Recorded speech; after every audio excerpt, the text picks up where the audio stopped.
Hello, everyone, and welcome to the Mindscape podcast. I'm your host, Sean Carroll. In fact, welcome to a special bullshit edition of the Mindscape podcast. Now, I know what you're thinking. There's probably plenty of other episodes of Mindscape which qualify as bullshit, but this is not supposed to be a description of the episode as a description of what the episode is about. I apologize for anyone who finds the language a little bit colorful or spicy, but bullshit has become a technical term in philosophy ever since the publication in 2005 of On Bullshit by Harry Frankfurt. The idea was supposed to be that bullshit is different than lying. In lying, you know that there's some truth and you're telling the opposite of it, whereas in bullshit, it's not that you're trying to tell untruths, it's just that you don't care what the truth is. You have something that you want people to believe, and that's what you're going to try to make them do. So today's guest, Carl Bergstrom, is a biologist at the University of Washington who studies the role of information in biology. Not especially information in some highbrow information theory sense, although there is that, but how organisms use information, how organisms share information with each other, and sometimes information that is not true. Basically, even crustaceans and birds can bullshit each other in the correct circumstances. So this naturally led him to study the flow of information in social networks among human beings, and now it's made him an expert in the COVID-19 era of the amount of bullshit that we're hearing over social media and even over respectable news organizations about what this pandemic is doing to us. He's perfectly situated to talk about this because Carl and his colleague Jevin West have been teaching a course that is now turned into a published book called Calling Bullshit, The Art of Skepticism in a Data-Driven World. It's especially about how we can use charts and graphs and numbers and data to make a case that is basically bullshit. One of the features of the modern internet, highly interconnected world is that bullshit can both exist in new ways and travel much more frequently and much more effectively. So we need to understand both sides of the equations, both to how to recognize bullshit when it's out there in the world, and also how to prevent ourselves from promulgating bullshit, even if that's not what we mean to do. So this is a fun episode. We'll even see us do a little calculation in real time, and we'll get to both big picture issues about the nature of truth, but also directly relevant issues to the big crisis that we're all facing right now. So remember, for those of you who don't already know, we have a Patreon for the Mindscape podcast. You can find a link to it at the website, preposterousuniverse.com/podcast, or just go right to patreon.com/Sean M. Carroll, and you can find it there. We have enormous gratitude to all the Patreon supporters. My endless thanks to you folks out there. You help support the podcast, keep it going, keep it vibrant, and Patreon supporters get ad-free episodes as well as the ability to ask questions for the monthly Ask Me Anything episodes. So with that, let's go.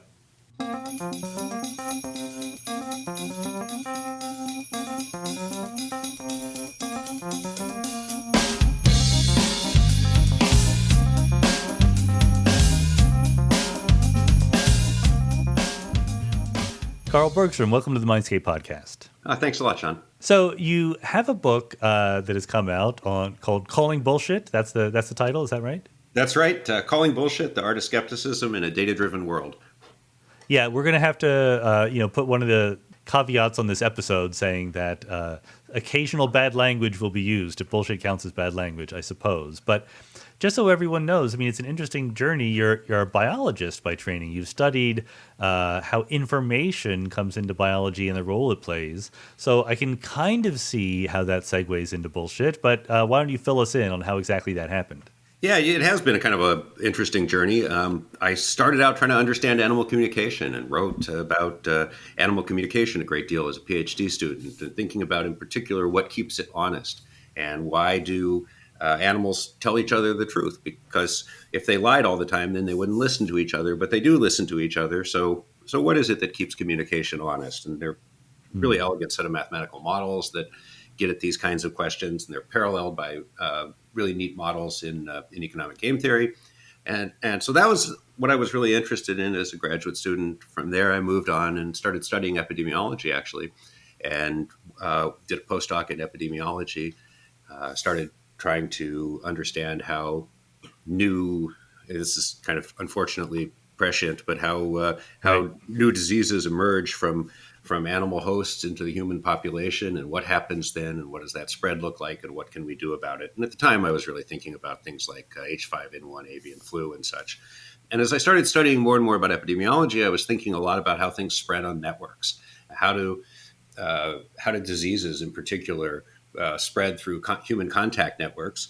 Because if you just sort of treat a disease as this mass action situation where all of the individuals are just bumping into each other at random, you don't get a very good picture of what disease spread actually looks like. And so I sort of took this detour and spent 5 years thinking about sort of the physics of networks and working on problems in network theory. And as I started to emerge from that, we had all of the kind of current cultural issues going on about spread of misinformation and disinformation on social networks. And so that brought together, some of these things I'd been interested in for a very long time, and it sort of kept working on a sort of back burner way about animal communication and about honesty and dishonesty and the economics of information.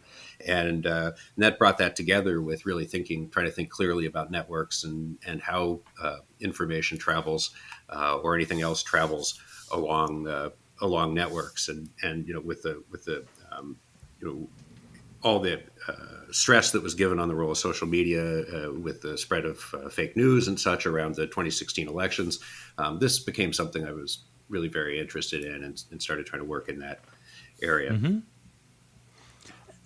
But it must be a slightly weird situation because you've written a book with your co-author Jevin West, and based on a course that you've been teaching at the That's UW right. on calling bullshit. And presumably, if I know how publishing works, in between when you handed in the manuscript and when it came out, we got hit by a massive pandemic, and and you were sort of positioned to talk about this in a useful way. And now you're at least a minor Twitter celebrity as the go-to place to have bullshit called on various takes about COVID-19. Well, it certainly has been something that I've been trying to contribute during the COVID pandemic. Yeah, I mean, you're right. We did hand in the manuscript before the pandemic broke out, and it sort of feels like, in some ways, the book was written in a different world, in a different time and place. On the other hand, it's amazingly relevant to everything that's going on right now. And, I think you Right. could rewrite the entire book, swapping out every single example in every chapter with something that's happening around COVID, because it's just these are the sorts of problems that we're dealing with, whether it's the misuse of sort of numbers and statistics to try to basically push people around and intimidate people with, I got all these mathematical models and my models show this or my models show that, or here are the figures, and figures don't lie, which of course they do. Or whether it's sort of the dynamics of the way that social media leaves us vulnerable to disinformation being injected by foreign actors. I mean, all of these things have turned out to be major players during the current pandemic, and so it has been interesting to write this book and then find sort of immediate application for it, if you will. I mean, there's no shortage of applications, of course, but yes, this is a particularly sharp example of some of these things. I mean, but so let's be scholarly about this. What do you mean by the word bullshit? Because I'm sure that some people have slightly different ideas in mind. Yeah, so when I talk about bullshit, I'm really talking about the use of language or figures or statistical arguments that are intended to impress or persuade or intimidate a viewer or reader with blatant disregard for the actual truth of these arguments that are being made. So Harry Frankfurt, the philosopher who wrote the book On Bullshit, which was this sort of originally a scholarly essay in an obscure journal and then became a surprise best-selling little book through Princeton University Press, he defines bullshit as he distinguishes it from lying by saying, the liar knows what she wants you to believe and tries to lead you there away from the truth. And the bullshitter doesn't even care what about what the truth is. The bullshitter is just simply trying to, bullshit. I mean, often trying to impress you or persuade you or something like this without even necessarily having a target in mind. And so I think Yeah. of, So when I think of an example, I think of like, I think we all had this experience in high school of having to write an essay about something in one of our humanities or social sciences classes. We didn't really understand the reading that we had done, and we left it until too long. And we wanted to write something that would make it look like we'd understood it. We didn't really give a damn what the teacher believed about whatever we were writing about, but we did want to try to make ourselves look competent. And that's kind of right. the epitome of bullshit in Harry Frankfurt's sense. So it's less, I mean, maybe tell me if this is accurate or not. It's less about lying per se and more or less just not caring if what you say is the truth or not. You have some instrumental goal in mind. You're going to try to get there by saying whatever it takes to get that reaction in your audience. Yeah, I think that's exactly right. And very often that goal, I think, has something to do with trying to impress someone or persuade them of your own competence or your own likability or whatever that is. And so, is this something that hooks into the biology research that you mentioned? I mean, are there evolutionary reasons why we bullshit? Because clearly, it's prevalent. It's all over the place. Yeah, that's right. I mean, we talk about that in the leading chapter of the book, and we look at sort of where did these things have their origins, and so it may be more along the lines of true straight up deception, more along the lines of lying than along the lines of Harry Frankfurt's type of bullshit. But bullshit or at least deception goes way back in the animal kingdom, and we talk about some examples. We talk about stomatopods, these crustaceans that have these very powerful claws, and they threaten each other and they fight with these powerful claws and they wave the claws around, but they do something when they're molting, and when they're molting, their claws are, just basically a shelled lobster claw. They're defenseless and useless, but they wave them around anyway and try to intimidate each other, and it's often successful. Mm. It's this kind of deception, and we talk about ravens and the way that ravens actually have a theory of mind, and some of the experiments that show that ravens can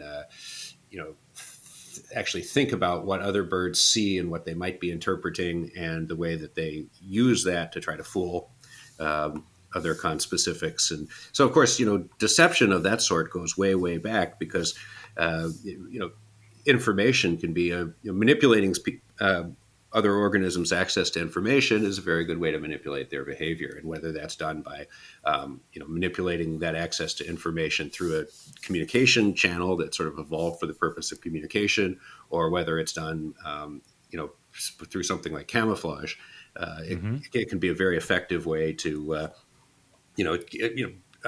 communication channels in general give you handles on other people's behavior. It's like I tell you, how do I get you to do something, Sean? Well, I don't grab your arm and move it. I talk to you and convince Right. you that that's the thing that you want to do. And so this goes way back. And then as we move toward humans, what we have that's sort of unique in humans, or I believe unique in humans, is we have this sort of infinitely expansible combinatorial language that allows us to, create an infinite range of meanings and so forth. And so we can talk about, and we can construct all of these kinds of arguments and narratives and entire cognitive edifices in the world that we can use to influence what people do and think and so on. And so we have all of that, and then we have a quite well developed theory of mind about one another, so we can kind of think about in advance how the stories that I'm telling you are going to manipulate your own belief states and how that might lead you to respond.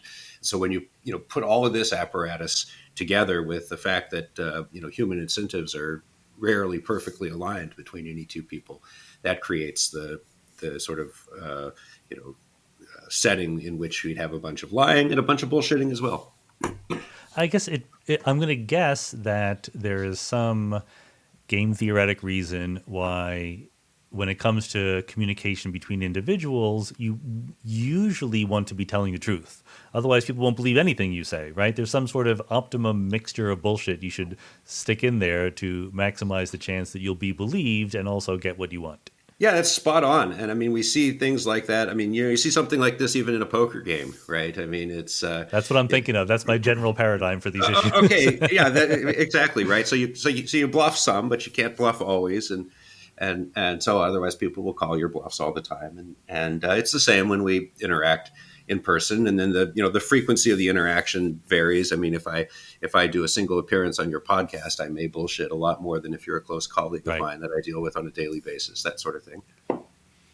I wonder if I mean the incentive to put false ideas about the world in the mind of other individuals is pretty obvious to me. What about putting false ideas about the world into our own minds? I know that people have sort of debated how much we trick ourselves, but clearly we do in some sense. Or either we trick ourselves, or at least we're not very good at always getting to the right picture of the world. Yeah, we just, of course, there's a ton of self-deception that goes on. And I think a lot of it, in my personal view, is actually due to, relatively ineffective application of heuristics that we have to various ways of interpreting the information we have about the world.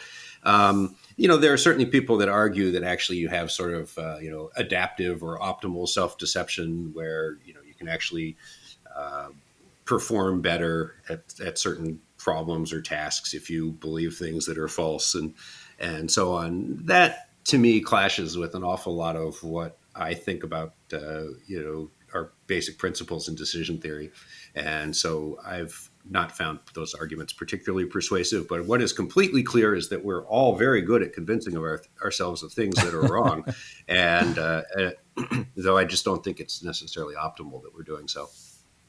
Well, I mean, that's interesting to me. Is it an open question, or considered an open question? Like, is it optimal to be as correct as possible?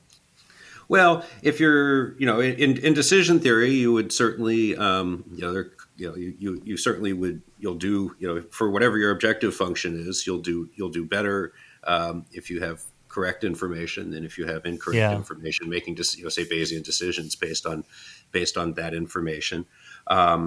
And similarly, in decision theoretic context, not in a game theoretic context, but if you're just trying to make a decision that doesn't impact anybody else, more information is always at least as good as less information, and often and usually better.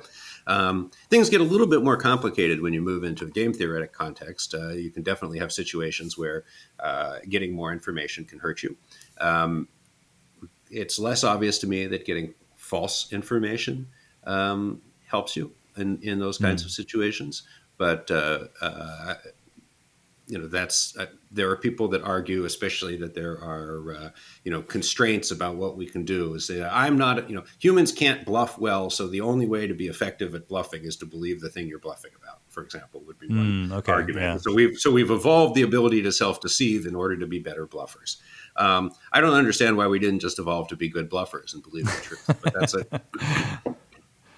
I mean, I guess this is off topic, but it's just fascinating to me. I mean, is there some sort of group selection argument we could put down to say that, for any individual, they would be best off getting the most accurate view of the world possible. But within a species or within a community, if some people are wrong, there's some benefit to that. Like they act in crazy ways that benefit the group because of their adventurousness or something. Well, as an evolutionary biologist, I tend to be pretty skeptical of group selection arguments without really, really hard quantitative backing, because they just typically don't go through.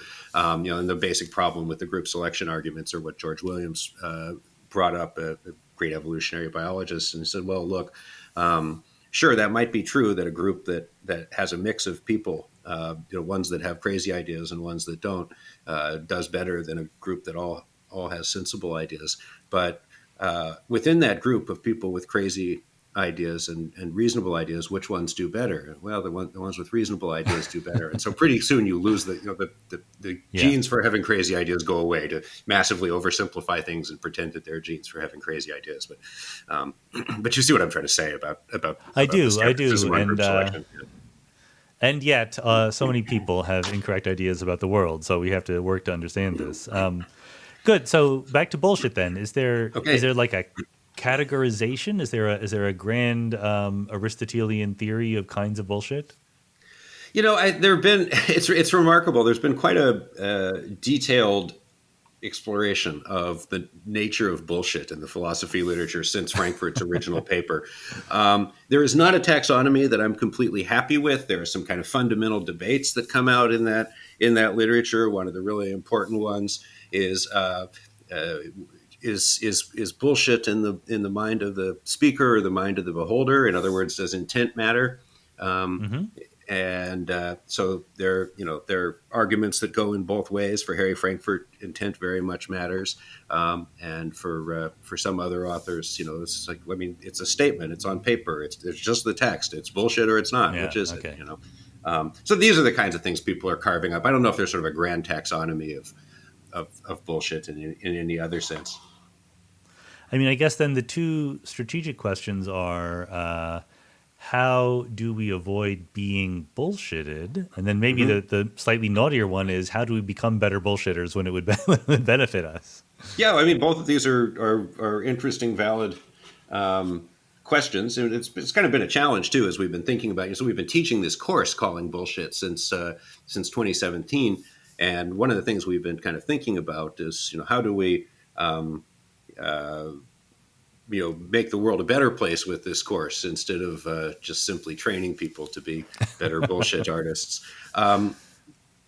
So let's see, to get to the sort of the first question, how do we avoid being bullshit? I think we're actually quite good at that for what I'd call old school bullshit. And old school bullshit is the kind of weasel words that you'll hear from company spokespeople.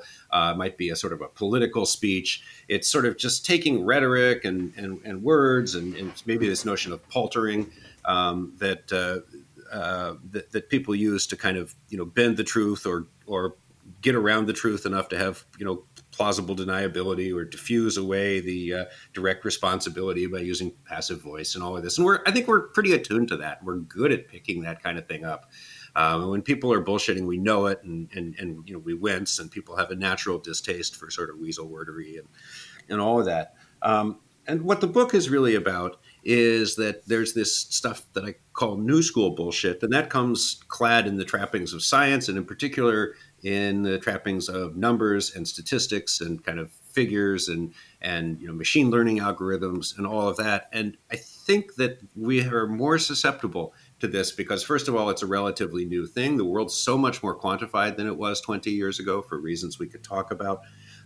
Second of all, I don't think the education system is really doing as much to train us to be tuned to this kind of quantitative bullshit that's out there. And third, I think there's this feeling that we have that numbers are somehow more real or objective than words. Words are opinions, and they're fuzzy, and numbers are these hard things that come straight to from nature. And of course, that's not true. And then, and even when it is true, there's so much flexibility in the way that people present numbers and facts and figures that they can give you true numbers, but make you feel completely differently about them depending on how they're presented.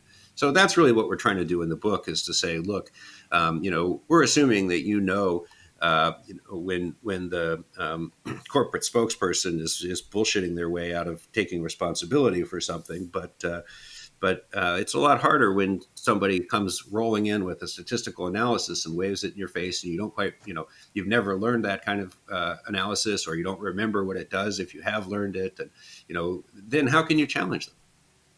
Yeah, I mean, I guess I want to get to the quantitative stuff because obviously it's fascinating, but maybe I'm a little bit less optimistic than you are about the old school bullshit. I mean, for Okay. the examples that come to mind are just hugely grandiose claims from sketchy sources, Mm-hmm. which in my experience, people are really willing to buy. And as a physicist, people on the street come out saying, "Oh, I've solved all of physics," and there's a remarkable number of people who are like, "Oh yeah, Yeah. okay, we should take that seriously." Or recently, just as we're recording this, the New York Times had a story about UFOs being captured by the Yes. Pentagon, and Yes. people are Right. like, "Oh, we should definitely pay attention to this." It is really interesting. Out of just curiosity, I went to a heterodox science conference that was held on the campus of the University of Washington, because the university is a public institution and anybody cannot use our facilities.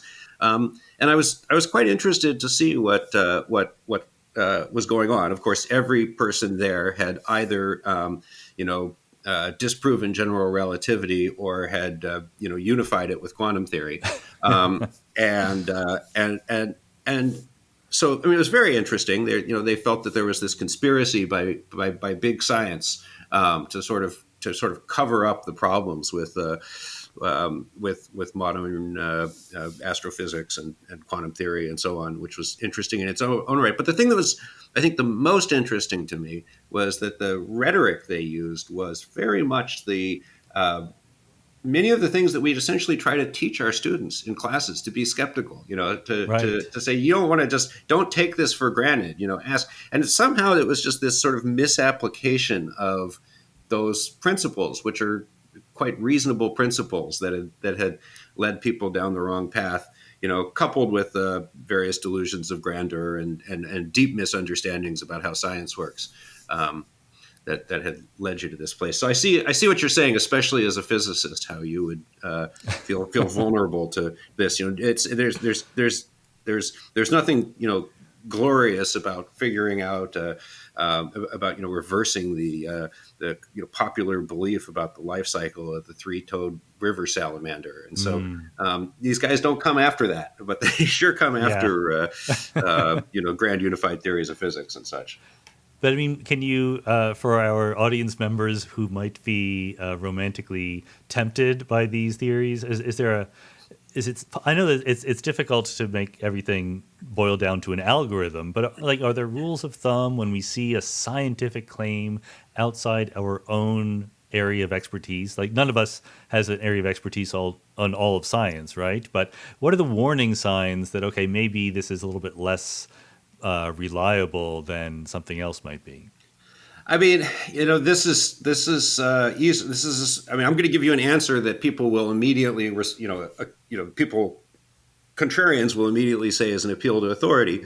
But my answer is, if somebody makes particularly if someone makes a really shocking or extraordinary claim, you want to look at the venues in which that claim appears and the credence that it's given by people who are well thought of in the field. And and I think if somebody actually was able to mathematically show that there were fundamental contradictions in general relativity, and we should throw the whole thing out and replace it with their new framework, we would expect this to appear in better be in physical review letters and in science, and better be in the newspapers, and you'd have top physicists taking it very, very seriously. And to give you an example, I mean, there are some people say, oh, there's a cover up. They'd never do that. But of course, people do take these things very seriously. And when we had the whole cold fusion story, there were a number of really good groups that investigated that in great detail, even though it seemed like a fairly implausible claim,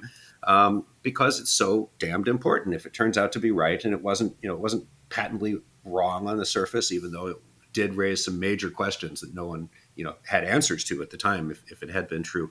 So I think one thing to do is just basically look at the venues, look at who's supporting this, and think that, look, the world changing ideas may not come from the most important, most prominent people, but they will be relatively quickly embraced by some reasonable fraction of serious scholars in that area. And here I think it just helps enormously to try to explain to people a little bit more about how the scientific community works. It's not like we all go to a meeting and sit down and decide what we're going to tell the public. It's this very oh red my goodness, no. It's this very red and tooth and claw world, right, where everybody's trying to scramble their way to the top, and there's enormous prestige and so forth to be had by getting in early on something that's right and disproving something else. And so if somebody had really made this major discovery, and you're one of the first people to pick that up, that completely makes your career, and people would jump on that. So anyway, I think that's maybe might help with thinking about some of these sort of contrarian scientific claims. No, actually, I think that's a wonderful point, probably the best advice you can give. I mean, people talk about the establishment or whatever as if it's a monolithic thing, but the reality is there's a bunch of people who are competing with each other, and they would love to find the new brilliant idea. So if some outsider scientist comes up with it, if it's at all plausible, someone's going to jump on that. I mean, I think it's a very good thing to point out. Yeah, absolutely. I mean, I think that's the and if no one does jump on it, then that tells you something, right? That's telling. Yeah, exactly. Actually, this heterodox conference was very interesting because one of the speakers there, one of the organizers, actually said, he was talking about what they needed to do to move forward. I mean, these are people that are passionately in love with science, by the way. These are not, Oh yeah, denialists or anything like that. I mean, they adore science and they want to be part of it. But they're talking about what they need to do. And the organizer said, well, one of the problems is when we have our conference, everybody's selling and nobody's buying. In other words, everyone comes in and they've got their own personal theory, and it's almost as if everyone knows that no one else's theory is worth taking seriously, sure. and that's so different from what science is, right? Because when we go to a meeting, sure, we're selling, but we are buying. I mean, there'd just be no point to go to a major society meeting if you weren't there to buy, so to speak. Oh yeah, yeah.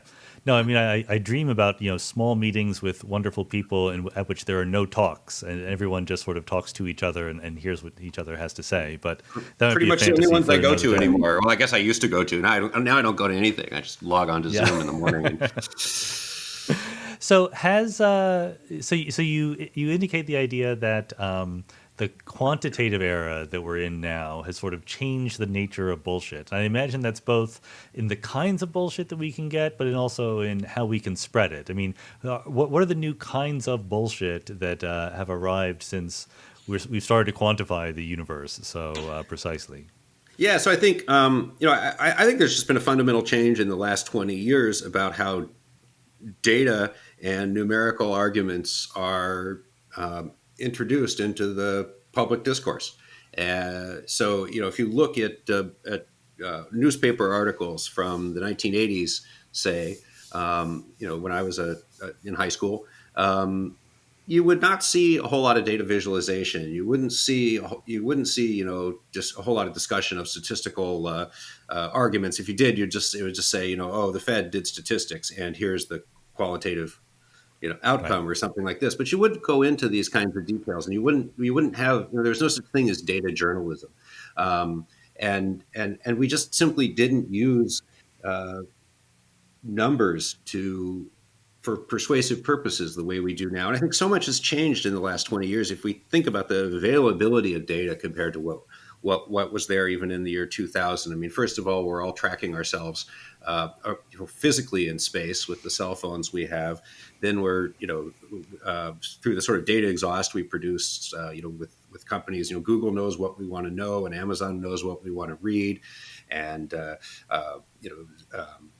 Uh, Uber knows where we want to go, and Tinder knows who we want to go there with, and all of this, right? So all of this information is out there. So we're creating, just unbelievable data sets. That then the sort of A/B testing that any of these companies can do in real time on their user interfaces means that every single one of these companies knows more about psychology than sort of the collective discoveries of the entire site community, at least about these very specific things about what color buttons do people click on, and what kind of Yeah. wording works well in headlines. And in fact, not only do they know that, but they know that like tailored to each of us individually because so there's all of that data, and then there's all of the environmental sensing that's out there. Then we have the Internet of Things, and so my refrigerator is telling Google a tremendous amount about how often I go to the grocery store because once a week I Yeah. leave it open for 20 minutes when I load it in, and and my car downloads. So it's just all of this data that we live in is a fundamentally new thing, and we're taking that on, I think, in the way that we make persuasive arguments about how the world works and about what we should do in the world. And so when you look at, even on a news broadcast, you see a ton of data visualization. The New York Times has a large and extremely talented data visualization team, a couple of dozen people that does these amazing things. And I see all of that as really being a massive change in the last 20 years. And I feel like our education system hasn't really adequately caught up to that. And is the biggest problem that people misuse it, or people don't know how to use it when it comes to making persuasive cases on the basis of some data sets? I think that there's some of each. I think there are, there are most, I think, most of the people that are putting material out there in, say, traditional media are, good actors at heart. Hmm. However, we typically do have perspectives, and we try to convey those perspectives as powerfully as we can. And I think that's completely fine, by the way. I mean, this is the same thing in science, right? It's like, part of why science actually works well is, as we've talked about, it's a somewhat adversarial system. It's, I would love to prove that you were wrong. Oh yeah. And so that sets up these nice arguments where we each try to make our case as well as possible. And then the universe can adjudicate between us. And so that's great. So we do, anyways, we do the same thing in the media. And even if we don't necessarily know, all of the black arts of manipulating data and the stories that come out and telling misleading stories out of data. We certainly kind of, get an inclination as we're playing around with ways to display things. Oh, well, it sort of seems more persuasive. I want these numbers to look really big, so I'm not going to write them down as percentages. I'm going to write them down as absolute numbers because there's 330 million people in the U.S. If I do Yeah. the numbers get big. So you see these sorts of arguments where someone says a thousand DACA recipients have been accused of crimes against Americans, right? And it sounds like this terrible number, and oh my gosh, 1,000 crimes, and then what you're not pointing out is that rate of being accused of crimes is more than an order of magnitude lower than American citizens, for example. Um, and so we talk about those kinds of examples in the book, and we see this. Some of this may be malicious and deliberate, and a lot of it, I think, is just people that are trying to make their case as well as possible, and kind of doing that. However, it kind of stumbling into some of these tricks, if you will. Well, the example that you just mentioned, I think, that is an example of a more general tendency, whatever you want to call it, to people to not take either rates or fractions or proportionalities into account. I read the thing that really bugged me is I read an article about buffets in restaurants Mm-hmm. and how they're going away, and it would just say like oh, in this town 3 people got sick at a buffet, but there was no comparison to how many people got sick from other ways or at non-buffets or anything like that. Is this an example of a general principle that we should be keeping in mind when we look at other Absolutely. people's data? Yeah, we essentially have a chapter on this in the book, and so some of the things that you described, there are these, people choosing whether to use percentages. You can use percentages to so if you have a really big number, but you have a really big denominator, and you want to make that big number look small, you can report it as a percentage, or vice versa. And you brought up another very important thing, which is that numbers need to be presented in a way that allow you to make useful comparisons. And when numbers are presented in ways that don't allow you to make useful comparisons, that makes them almost by their very nature bullshit. Because if I just say, hey, look, Sean, 123 people, had a heart attack while listening to a podcast last year. You really need to stop doing this. Um, you Right. know, you might think like, oh shit, I I need to rethink my whole life. But Yeah. you but not your whole life, but one little element of your life. But in any case, but of course, the right thing to do would be to say, well, how many hours did Americans listen to podcasts, and Yeah. how many heart attacks do people have an hour, and so on, and cash that out. Because there's just, if I just give you a number, you can't possibly make meaningful comparisons, and so, that actually, this is really something we're talking about a lot in the book, is this sort of use of sort of quantitative shock and awe, where you just throw these numbers out there, and because you've got them, it's really hard for somebody to come back. And if I make a claim like that, by the way, I have no idea whether it's, I'm off by 2 orders of magnitude in either direction, but in any case, if I make a claim like that, it's really hard for you to respond right away, because unless you're super good at Fermi estimation, which you may be, Right. you're I'm gonna not. you're gonna you're going to struggle to be able to come back and say, oh yeah, well, here is the right denominator, and when you do this division, and here's the comparator. And so, one of the things that we're really encouraging people to do is when they feel like they're getting pushed around by numbers like that, is to take a step back, We talk a little bit about Fermi estimation and how you could sit down and do that calculation and figure out whether a number like that should be something that's frightening or whether that's entirely to be expected, et cetera, or alternatively just run a quick Google search and work something like that out that way. Maybe for the listeners, you can fill them in on what a Fermi calculation actually is.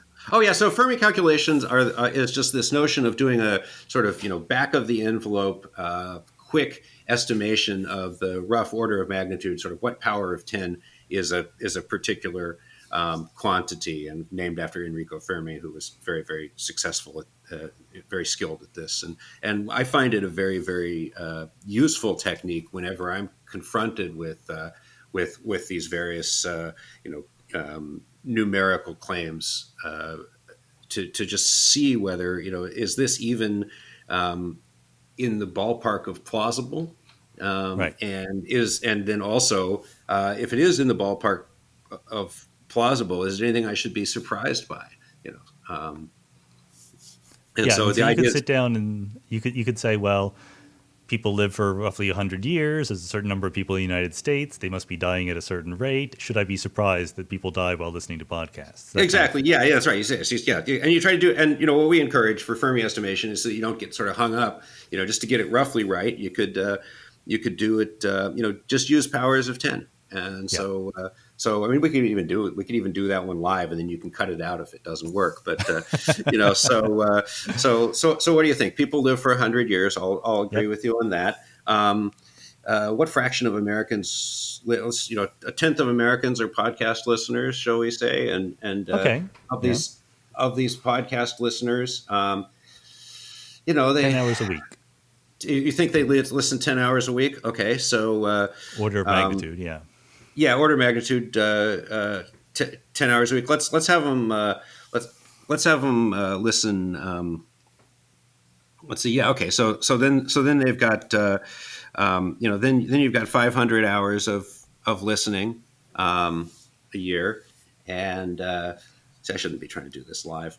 You could make it 100 hours a year if the numbers would be easier. Yeah. So you listen 100 hours a year, and but of course, off the top of my head, how many hours in a year? That's where it gets hard, right? Right. Exactly. Because we don't live in a sensible universe where years are 1,000 days long. That would have been a much better world. If for metric, this would all be so much damn easier, So yeah. Let's leave this in, but not say complete. 10,000. Okay, yeah, it's fine. You can cut this one out, but 10,000 hours in a year, they're listening for 100 hours. Yeah. So there's a 1 in 100 chance if somebody dies in a year that they're listening to a podcast while they do it. And now you've got 300 million Americans, 330 million Americans. So we're going to have, here your Americans lives exactly a half a log between your powers of 10, which is always unfortunate in doing these calculations. Yeah. But so let's say you've got, let's say you've got 3 million Americans dying a year. 1 in 100 of them is dying while listening to a podcast. If they're a podcast listener, it's only 1 in 10 of those. So 1 in 1,000 of the 3 million Americans that die a year die listening to a podcast. So 1 in 3,000. So you have about 3,000 podcast deaths due to heart attack a year. Or 3,000 podcast deaths a year, not all due to heart attack. And then we could say, 1 in 10 Americans dies to heart attack, and we get 1 in 300. And so it's the same order of magnitude as the 123 that I threw at you at the start. Yeah, I know. That's pretty good. Yeah, I hope you'll cut that all out, but that's. But you should really, because I'm going to keep it in there because I think that this absolutely keep it. It's fine. Yeah, I mean, it's a wonderful. I'm doing these videos these days on some of the big ideas in science, and believe it or not, I got the periodic table dramatically wrong. I said that beryllium was the third element rather than lithium, and. I got some comments saying like, "Oh, that was my favorite part because you made a mistake." I love. Yeah. I mean, that's totally true. Seeing how the sausage is made is very, very useful. I think it is useful, actually. And it's kind of fun to But do, right? I mean, it's just yeah, and it's entertaining. a demonstration that it's doable. Like, and it's Right. also, there is the fact that your IQ gets cut in half when you stand in front of a blackboard or get on a live podcast. So, This is certainly true. That's people should cut slack for that. But so part of this is how we get the data and what we do with it in our individual brains. But I know that you're interested in the sort of ecosystem questions as well, and there are a lot of journalists or more broadly people sharing information who are not trained, who have not taken your course. Is there some realistic aspiration that we can just train up all the citizens in the country or in the world to think a little bit more carefully about statistics and rates and things like that? I think if we're going to keep using social media, I don't think we have an alternative. And the thing about social media, right, is that I mean we had this, and we talked about this as well in the second chapter of the book about the way that sort of the way that information production and distribution has changed. Not only sort of the volume of information and its rate, but also what kind of information is out there. And so there's this fundamental change, essentially for most people in the 1990s, where all of a sudden you go from having basically you get the internet plus digital typesetting, and now everyone can create professional level content.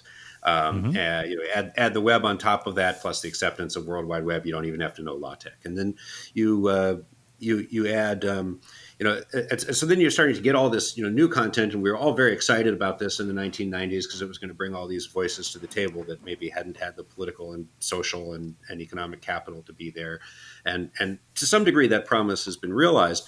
But what we also got, of course, is this enormous glut of information, and we came to all these problems about how do we sort through it. And one of the solutions that we've come to, especially given the sort of acceleration at which, about of the rate at which this information is produced, is through social media, where we all take on the role of becoming editors for one another. And so all of a sudden, I have this really important role in determining what my friends read, or given the amount of time I'm spending on Twitter these days, of a lot of people I've never met, and and what they read. But we're all doing this, and so we're all filtering information in this way, and we're all doing the things that professional editors used to do. And one of the big problems is we not only don't we have the training, but we also don't have the same incentives that professional editors do in terms of protecting our reputation, and we may be trying to signal something about our group identity by sharing a meme instead of trying to signal something about the truth. And but in any case, because we're using a information exchange system where we are all playing this role of editors, people have to, I think, if we're going to have reasonable information hygiene out there in the world, people have to, what we suggest in the class is they have to learn to think more, share less, right? And Mm. and how to think carefully about what they are sharing before they share it. And there's sort of, as I see it, there's kind of three approaches you can take to this problem in the social media universe. I mean, you could try to throw technology at it, and we're going to have AI that can detect fake news. And while that might get you a deal with a VC, I don't think there's any chance you're going to be able to actually make that happen, Yeah. because of the power of adversarial AI and everything else.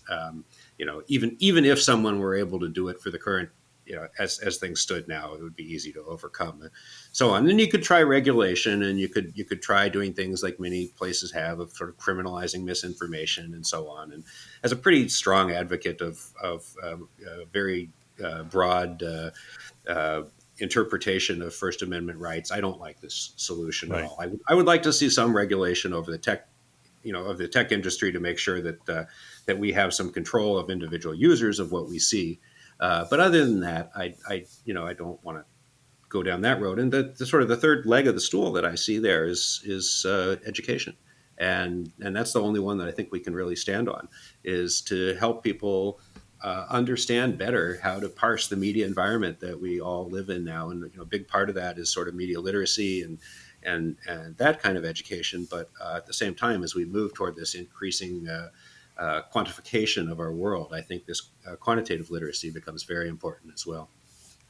But I guess what I worry about with that, I mean, I agree with everything you said, but the pessimist in me says, well, the biggest problem is not people who want to get the truth but don't have the quantitative education to do it, but people whose incentives are to do something other than get the truth, to identify with their tribe or whatever. And social media make that so much easier in some ways than it ever was before.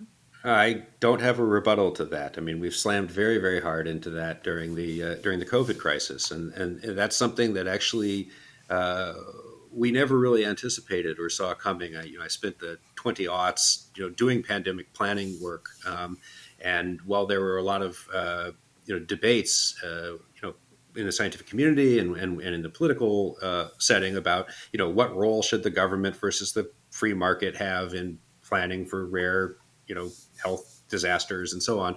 We all assumed that if something like this ever broke out, everyone would be on the same page, Yeah. and we'd just try to get this thing done. And instead, of course, we find ourselves in a world where the very existence of the virus is a politicized issue. Whether masks work, politicized. Does hydroxychloroquine work, politicized? And this is really bonkers because if you sort of think about it, I mean, there are a lot of things where if I said, "Oh, hey, Sean, there's going to be this crisis in 2 years. Here's what the crisis is going to be. Some people are going to want to do this response. Are they on the left or the right?" You'll say, "Oh, military intervention. They're on this side, right?" If I said, "Hey, Sean, there's going to be a pandemic, and some people are going to want hydroxychloroquine," you've got no way to tell me whether Right. that's going to fall on the left or right, right? This is just there's no reason to politicize that. It just doesn't make any sense. But it is this tribal allegiance that you're talking about, and it is facilitated by social media, and it's been an enormous problem in our national response to COVID, because you get things like people refusing to wear masks simply to signal their tribal affiliations. Yeah, I mean, it seems as if I've never really thought about it in these terms, but it seems as if there's some stew of interactions that spiral you down between number one, the ability to bullshit and quantitatively in this data-driven world we're in. Number two, the ability to spread the bullshit through the social media. And number three, the partisan or identity affiliations that make your allegiance to a certain statement stronger than your allegiance to the truth. And somehow we got to change the incentive so that somehow people are punished for giving into that. I think I think that is the sort of thing that is happening. My colleague Joe Bach Coleman and I have sort of, not completely jokingly said that the answer to the Fermi paradox, the fact that there are no, the fact that we don't see evidence of intelligent life anywhere out there is not that people invent nuclear weapons; it's they invent social media. Um, and it launches you exactly into that not people aliens, but it launches you exactly into that spiral that you're sort of describing, and that could be an existential threat. We have a somewhat more serious paper that we're working on about we call human collective decision making as a crisis discipline. And, the idea is again this same sort of thing. It's like once you network people and you have all these tribal affiliations, what happens to the way that information flows, what happens to the ability to have an informed electorate. And these become things that, we were working on this before COVID and thinking this was going to be a real problem. And, it's one of those papers where now everyone it doesn't seem nearly as prescient when you publish it after it's already happened. Well, we shouldn't put too much blame on Facebook and Twitter at all. I mean, you also mentioned things like TED Talks or self-help books, or there's a pre-existing set of ways that we bullshit ourselves and each other. That's for sure. It's by no means the sole domain of social media. I think that's I keep coming back to this partly because of this interest I talked to you about at the start about the way that information spreads through networks, and I find that so fascinating. It's really the patterns of information flow are so fundamentally different from these highly centralized patterns where you have the TED Foundation or whatever it is that handpicks some people to groom into media stars and then puts them up and teaches them how to give a 10-minute talk that starts with a problem and ends up with this techno-optimist solution and has three jokes along the way at minute 2, 7, and 9, and so on, and then broadcasts that in a central broadcast fashion, and then it's just absolutely so different from the dynamics of what we see playing out on the internet when which can be at really enormous and powerful scale as we see things like the dreadful information around the pandemic video and so on taking off. So understanding those dynamics are so fascinating to me. That's why I keep coming back to it. But absolutely, I mean, the seeds of all of this, predate social media. There have always been, there have always been charlatans and hucksters and all of this, and a lot of that takes the form, I think, of bullshit rather than of just outright lying, because a lot of them just want to impress you and make you think, wow, that person's really smart. That person's a thought leader, that, whatever. Well, yeah, the thought leader terminology is a good one because it once again comes back to the incentive structures. I mean, I know that there has been a lot of discussion in recent years on the role of public intellectuals. And one claim is that we don't have public intellectuals anymore. All we have are thought leaders. And the difference being that the thought leaders are a little bit more beholden to, certain patrons who will pay them to say optimistic things about technology or whatever. And it's a little bit less rigorous and scholarly than the public intellectual model. Yeah, that's very interesting. I think I've just heard it now, but I buy it at least on a first thought. Yeah. Also, I guess there's not much intellectual about a thought leader. Is the other. Well, yeah. I mean, I think I don't know what the origin of the phrase "thought leader" was. It might be something that was originally very sincere and now has been given so much irony layered on top. But it might be Dan Dresner who made that. Who argument. was it? Sorry. Yeah.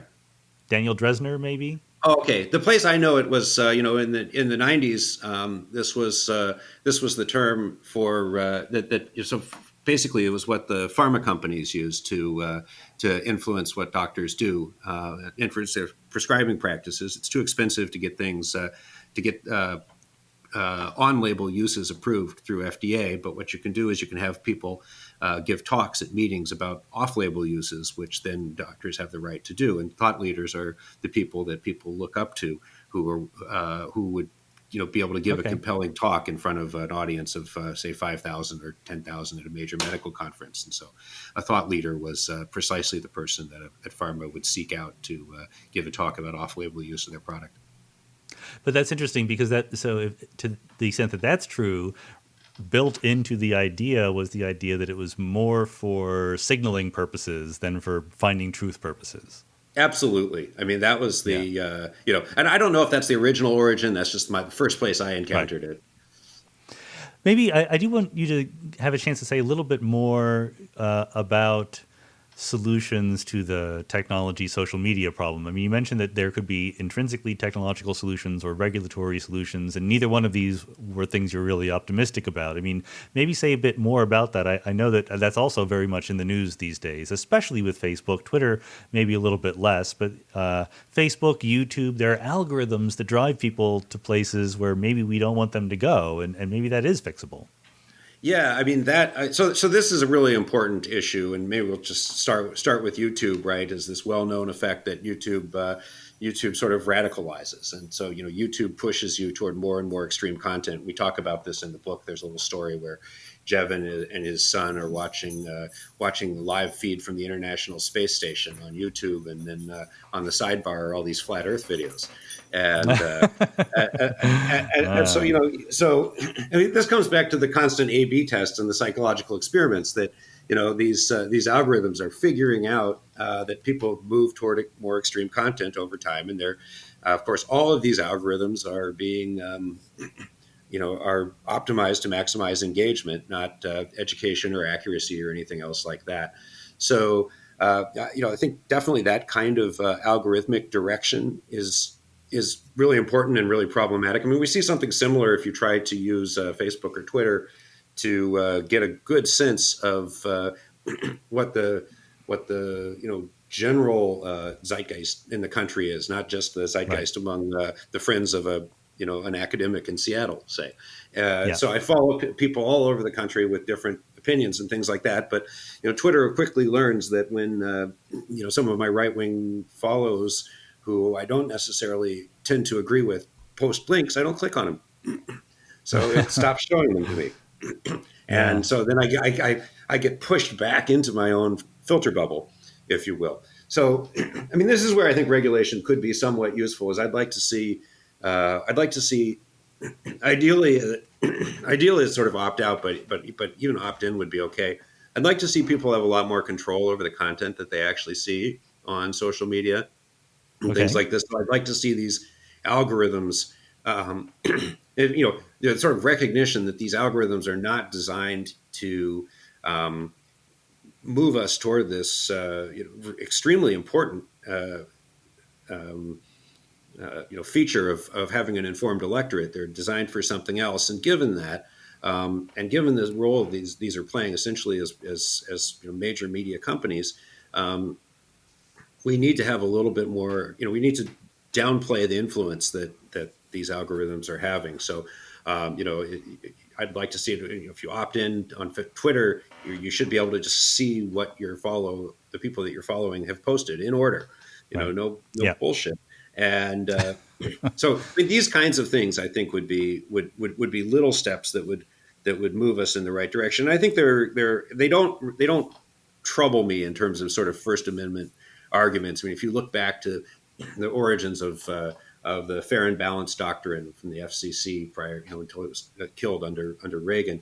It was not something about bandwidth limitation per se. It was basically that it was a sine qua non for democracy. Was that Yeah. people, you have to have an informed electorate, and so we need fair and balanced coverage of the issues that matter.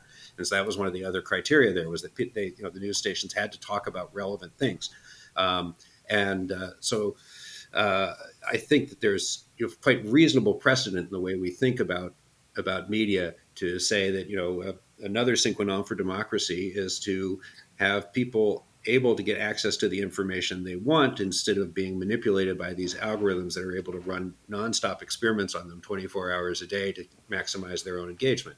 So that would be Mhm. kind of the my ideal. There are these little things you could do that would chip away at the problem, but would only chip at the way at the problem.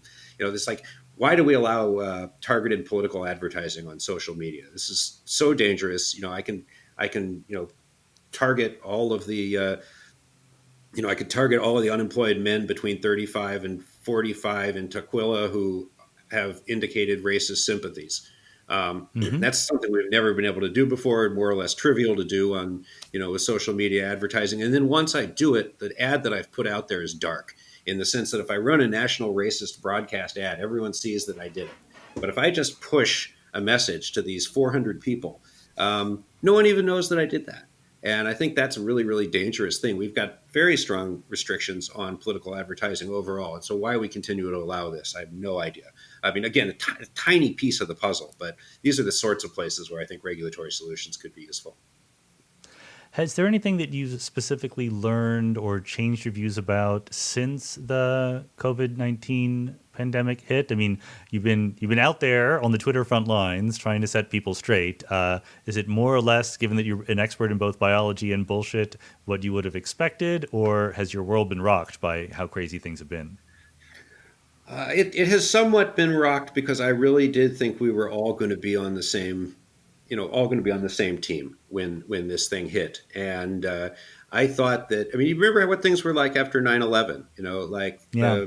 everybody just felt like we're all Americans and we're going to put these political divides behind and we're going to unite and we're going to solve this problem. And yeah, I mean, it wasn't blissful. There was a lot of, latent and not so latent racism that came along with that. And it wasn't all good. But you didn't see the sort of massive hyper politicization of just every aspect of the crisis that we are dealing with, and we did have this feeling of sort of a common goal. And when you deal with the pandemic, of course, you may not want to admit it, but we really are all in this together because of the infectious nature and of the disease and the fact that these things spread exponentially through communities early on and so on. Uh, and yet we've completely failed to address this as a unified country. We're unable to, not only are we unable to sort of come up with, widely supported consensus policies about what to do. We can't even agree on things like whether this is killing one person in 100 or one person in 1,000. We can't agree on whether or not school children who get it are a risk to their parents. We can't agree on whether masks help. I definitely did not expect that level of politicization of the science, and and and I think some of the ways in which that has happened have become quite interesting as you look at what's changing about the science. We've gone to, in an effort to solve this problem, we've gone to this, most massively open science that we've ever tried, where everyone is Hmm. posting raw data and preprints. Immediately people are sharing all the code, all the models are up there for the most part. There's some exceptions that are sort of notable, but it's been much more transparent than it ever has before at much earlier stages, rather than waiting until everything goes through peer review. The discussion is taking place on open boards, on Twitter, on PubPeer, places like that, instead of at conferences and by private email. So all of that discussion is out there for the public to see. And the piece that I kind of hadn't really done an adequate job of anticipating was that as soon as that happens, and you have this thing super politicized, now every single paper that goes out there lands on one end or the other of a political spectrum, unless you exactly split the middle and sit on the rail. And as Right. soon as that happens, that paper gets picked up by one side and used as a cudgel to bash the other side with. And so, as soon as I release a paper, like if my paper is just trying to estimate R naught for this disease, the intrinsic rate of increase, that paper is going to, benefit the arguments of one side and harm the arguments of the other. And all of a sudden it just gets launched into this partisan debate that we as scientists aren't used to. I mean, we're completely used to the fact that, you think R naught's 2 and I think it's 3 and I think you're an idiot and I'm going to prove it. But there's no partisan tie to this, and so this new and similarly, people will, when your evidence overweighs mine, people will just take your side. And now that this has become polarized like this, even if your evidence overweighs mine, no one's going to, no one in my tribe is going to take your side anyway, because they don't want to risk anyone thinking that they're in your tribe. And so this is the part that surprised me and has been, I guess in April, I just found it enormously discouraging, and I think I've kind of accepted it at this point, and just trying to think Yeah. about how to work in that environment now. But it was that was But a real shock. I mean, in addition to the sort of political or identity aspects of it, I mean, there's some sort of purely scientific aspects that are curious to me. I mean, the idea of how to model the spread of an epidemic like this, and there's even been, I mean, maybe this counts as politics, but there's been little squabbles like economists versus epidemiologists and who has the higher GRE scores, right? Yes, And right. I mean, have we have you learned anything about that? Let's say, has that surprised you any? I guess I already knew it, but I've learned you shouldn't hold George Mason against economics. I mean, that's one thing I've learned.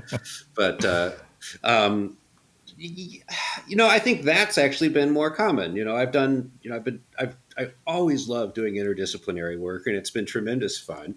And it's a learned skill, right? And one of the key things to doing good interdisciplinary work is not assuming the other person's an idiot, even when they sound like one, because you're probably not understanding something. But it is something you have to learn, and you have to learn by doing. So I think you have a lot of people that are all of a sudden coming from different communities working on the same problem, where maybe they haven't done as much interdisciplinary work in the past, and so you do see more of these kind of clashes. Whereas my own experience, it's just like so much fun, sitting down with computer scientists and having them tell me about game theory from their perspective, and you just think, gosh, like everything this brilliant person has said for the last hour is wrong. How can they be so dumb? And then you finally, Right. eventually, figure out what the difference in assumption is. You're thinking about expected case, and they're thinking about worst case, and Hmm. that clicks, and then then it all and if you poison the well before that clicks, things you don't move It's forward. So I harder. think I think that's been some of the struggle there, um, and there I don't want to some degree. I think there are different disciplines that have different cultures and different uh, uh, perspectives of their own superiority. That may be we may be bumping into a little bit of that too, but um, I don't know. And you already mentioned the fact that some of the science is being done out in the open, but this is there are issues. So not only is that being done out in the open, but then it's instantly politicized, like you said. But these are not new things because of the pandemic. We're learning things, we're seeing things that were always there, right? It's just more of a reminder that science is kind of messy and politicized, and we should keep that in mind when we evaluate any bit of science. I would I would disagree. I mean, I guess the of course one thing I just want to note before I do that is that I'm acting as if this is a surprise, and all my friends in climate science are just thinking like, you poor innocent like naive child, like what the Sweet hell did summer you expect? child, yes. And because they've been dealing with this for decades, and the rest of us just kind of missed that, and I missed it even though I was not. Even though I was actually involved in all of this sort of evolution wars stuff in the early 2000s around intelligent design creationism and all that, and I still didn't anticipate this. Um, yeah, but I think science is really not politicized in the same way that we're seeing right now. I mean, I think that there are areas where as you move toward applications, you start to see more and more of that. But I think what we talk about as being political in science is really a quite different thing. I take, for example, in my own home discipline of evolutionary biology, mathematical population genetics. When we talk about sort of political fights, it often essentially come down to battles between the great grandchildren of Sewell Wright and the great grandchildren of R.A. Fisher, right? And it's absolutely remarkable, actually, if you my PhD advisor Mark Feldman gives a great lecture where he sort of traces back these ideas, and you actually see that we really are the great grandchildren, having the fights, continuing the fight between these two men.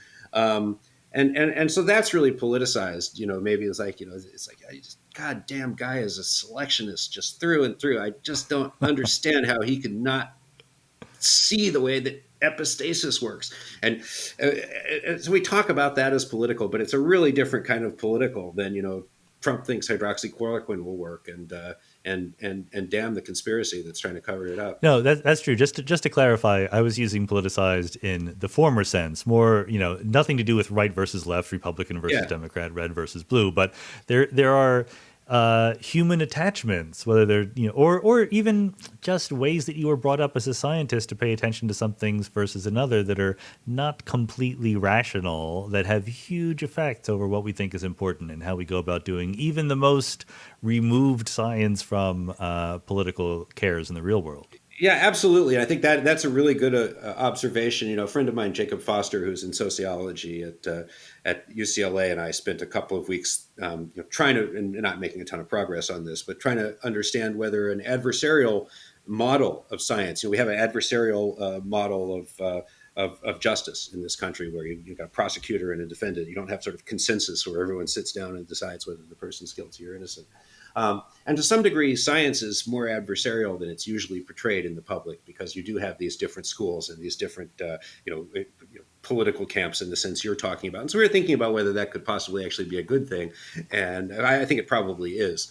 And because it really sharpens the conflict among the data that we have. You rarely have direct observation of what you want to know, and so you have these various indirect ways of trying to get at this question, and where there are conflicts there, if everyone kind of just agreed to ignore them, we might not make the same headway as we do when you have this school is determined to prove that school is wrong, and so Yeah. forth. I think that's all good and well. I think what's been so discouraging with the pandemic is the way that you just see a whole different level of disinformation getting put out there. I mean, uh, things that scientists would never do. I mean, I may really dislike the selectionists in population genetics, but I'm not going to make a video where I tell lies about them. I mean, Right. nobody Right. does that. I'm just going to try to write a paper that shows that their interpretation of the data is stupid, and so like there's just a whole different level. And I'm certainly not going to be calling their universities and trying to get them fired, and sending threats and all the other things that public health officials in the United States are dealing with right now. So that's just sort of a different scale. It's like, I mean, and this may just be, a sort of appeal to the conventions that I'm comfortable with, but yeah, in some ways I'm kind of saying, boy, people aren't fighting by the rules this time.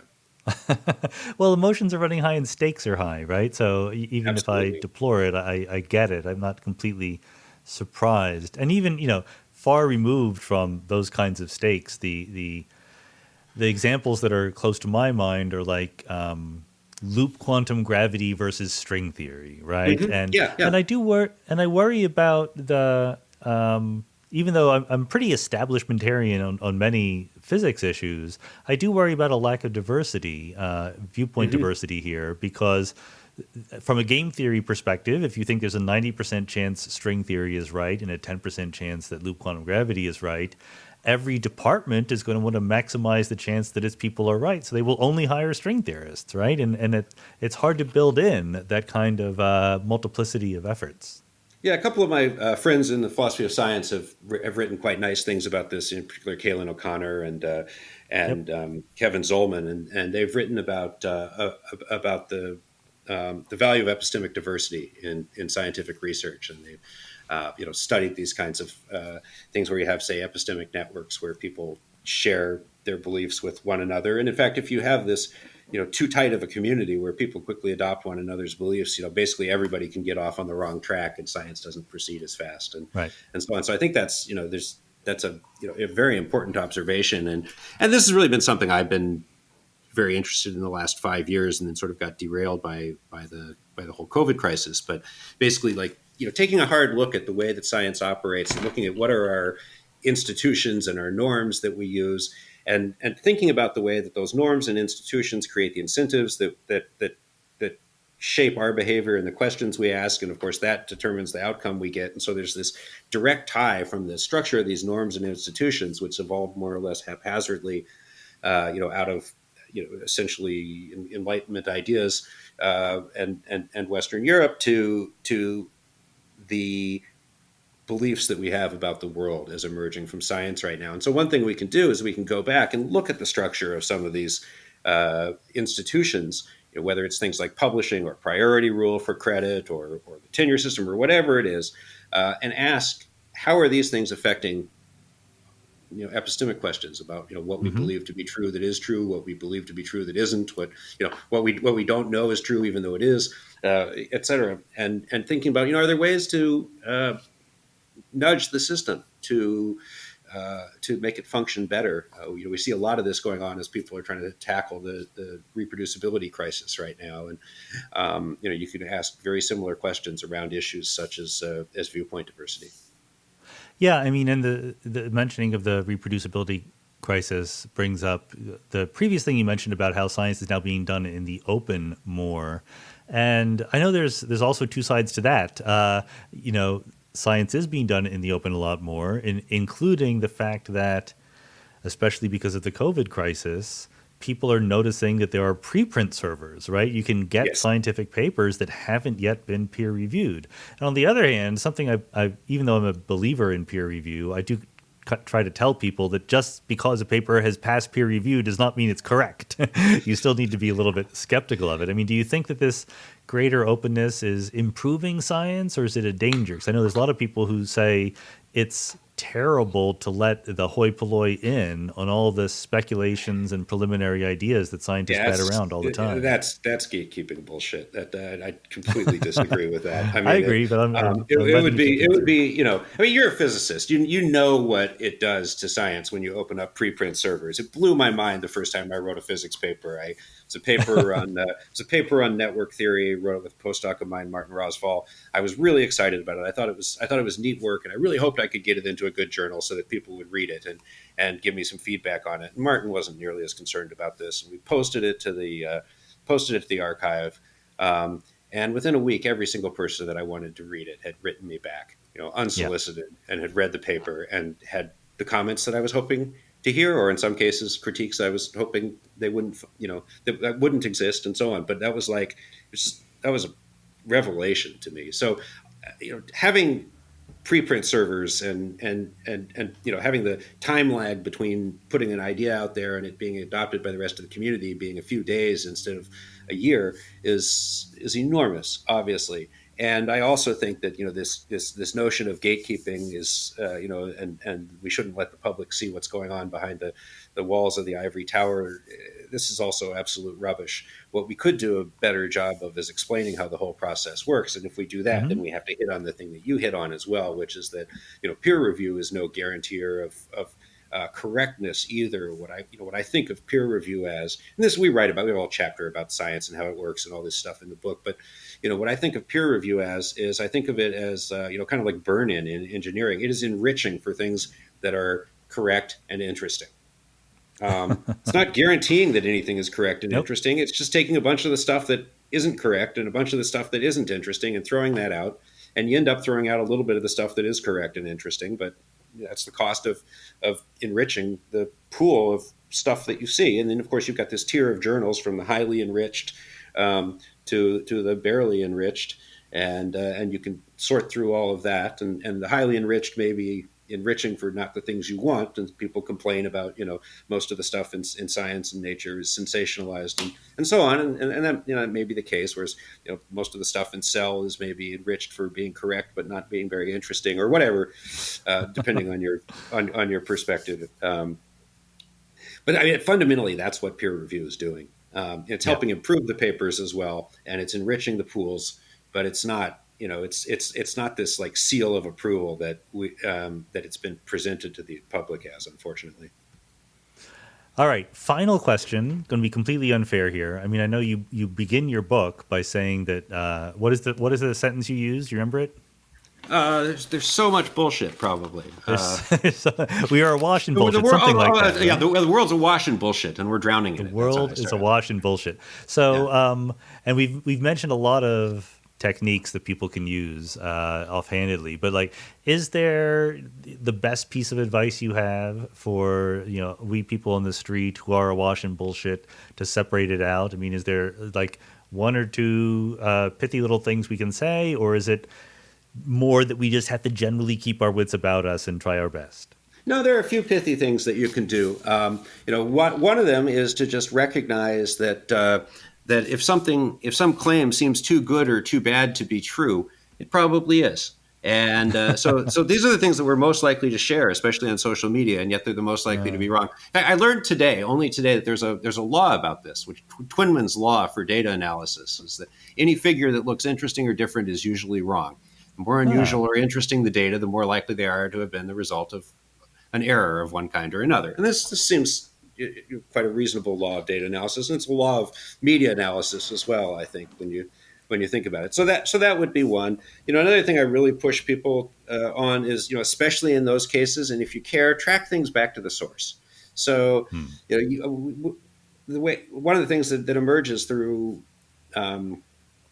through the social media environment, but we had even beforehand, it's just exacerbated, is that you have this sort of game of telephone where you'll have maybe you'll have a set of research studies that are distilled into a scientific paper that is written up in a Medium post that's picked up by the New York Times, that gets tweeted about, and then you see the tweet. And so if the tweet seems too good or bad to be true, start tracking back and finding this, figure out for yourself what the story is. So I think the most important, and that's what this is what we teach in the class. And the students get so excited. I'll have the students come in and they'll say, oh, I saw this tweet from NBC News, and then I tracked it back, and it was actually about this story, and the story came from this research paper. And you know what, Professor Bergstrom, it was bullshit, and which is so cool. And you've done good. Well, what it gets at for us is a fear with this class is that we create a community of nihilists and cynics, whereas what we want to try to do is to show people that despite the bullshit prone world that we live in, there is truth out there, and you can get to it.